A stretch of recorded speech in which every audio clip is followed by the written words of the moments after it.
One of the things that ties summertime bass and wintertime bass together is creek channels. And during the wintertime, they're going to end up in the creek channels, and they're going to use those creek channels to go back into the shallow water when the water warms up. In the summertime, they do the exact same thing. They get in those creek channels, and remember, creek channels are underwater highways that the bass travel. And in the summertime, they get in those creek channels, and they'll use those creek channels to move back in. Oh, God, I thought there was a fish. They'll use those creek channels to move back in.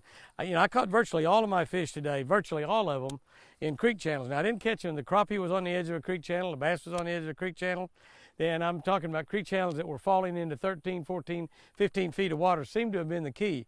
Out in deeper water, we didn't get any bites. Out in shallower water, didn't get any bites. It seemed like at 13 to 15 foot range, if I could stay in that creek channel and fish those edges, that seemed to be the best. Now, the key thing is you want to find something those bass are holding up on. We call them honey holes or hot spots, and I actually only found one of those little hot spots that the fish were holding up on for the crappie, and caught several crappie in one little spot. I don't know what I caught, 8 or 10 of them, and then got off of them. In one little spot, I actually found 3 or 4 or 5 stopping areas or holding areas for the bass. And now there wasn't big wads of them there, but every time I caught one, there'd be 2, 3, 4 bass there, and they were big ones too. So in the fall of the year, in the winter time of the year, when the water's warming up or when the water's cooling down, either way, same situation, concentrate on those edges of creek channels. You need good electronics. My Raymarine keep me right out there in the area I want to be, 13 to 15 foot of water, pitching up on the bank, maybe 5, 6, 7, 8 feet,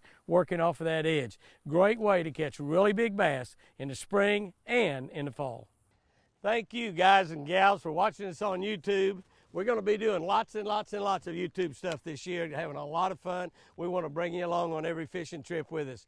So if you enjoyed this, if you like it, tell your friends. Be sure and hit that subscribe button, and you'll be getting all of the great stuff that we do.